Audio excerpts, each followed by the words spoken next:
All right, let's take a look at Montreal's finances. Long story short, it's not good. City of Montreal announced they're going to have to severely trim spending as they face a massive budget shortfall. Of course, inflation is making things more expensive. And here's another thing. You know why they're facing, one of the main reasons they're facing such a shortfall? The real estate market. You know, every time if you move and you're buying a property, right, you know what you get hit with, that welcome tax.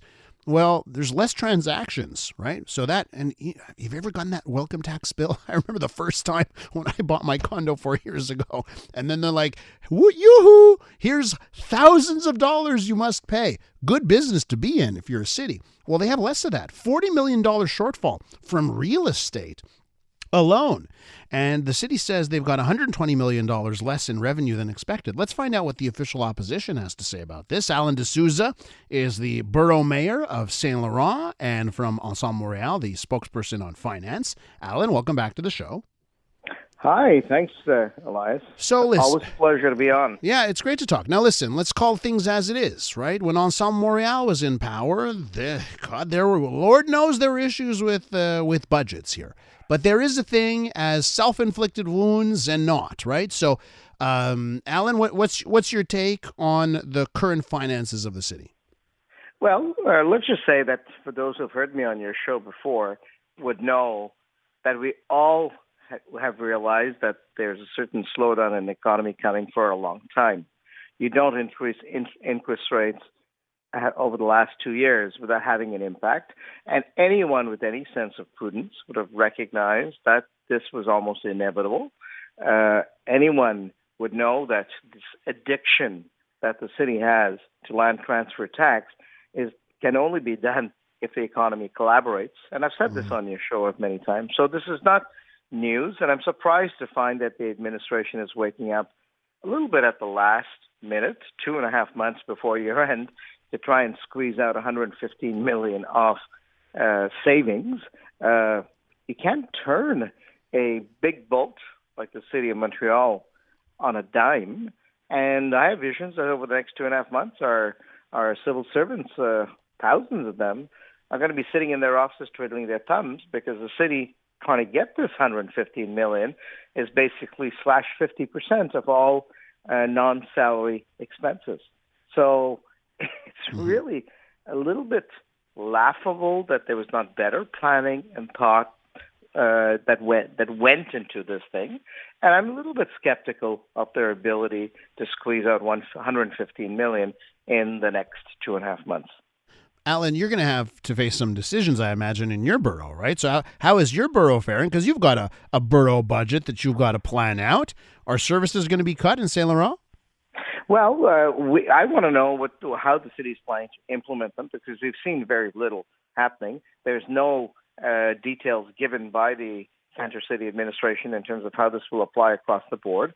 Right now, we've got issues with regard to public security as we speak. Today is an issue that we all face with regard to potential security concerns across Montreal. And these amounts ostensibly even hit the police budget. So I think the administration has a lot of explaining to do. This is just not a walk in the park. There are certain priorities that have to be maintained, and if the public security is going to be affected, we need to know upfront what happens. We need to know also not just how it's going to affect different departments to make sure that not just services, but security issues are not compromised. And we also know what is the lead-in to the 2024 budget that's going to be deposited in the next 4 weeks. Alan, you brought it up here. You brought up the security measures and issues of today. So I'd be remiss if I didn't allow you to expand on this. Have you had discussions, by the way, with members of the Jewish community in your borough? And what do you have concerns about Saint-Laurent this morning and today?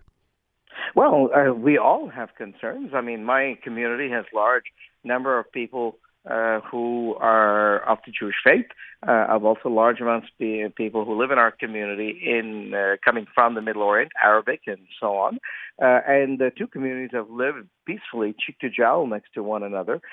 Clearly, when I woke up in the morning on last Saturday, I was as shocked as everyone else, and I knew that what is happening overseas, once it is on our screens in real time, 24/7, would have an impact on community relations in my community, as is going to be elsewhere in Montreal. We've been in regular contact with people of different leaders of the different groups in the community, regular contact with the SPVM. Our own staff is on high alert. We want to make sure that none of this comes back to affect or impact the peaceful relations that we have. And just today, I've sent out an email to all of my residents who subscribe to our email letter, asking them that they subscribe to these values, and each of them in their own neighborhoods with their own friends and neighbors take the initiative to be ambassadors of peace rather than letting something that's happening overseas, of which we all feel the tug and the pull, the emotional impacts of what's happening overseas, but we've got to make sure it doesn't infect our peaceful relations, not just in Saint-Laurent, but in Montreal.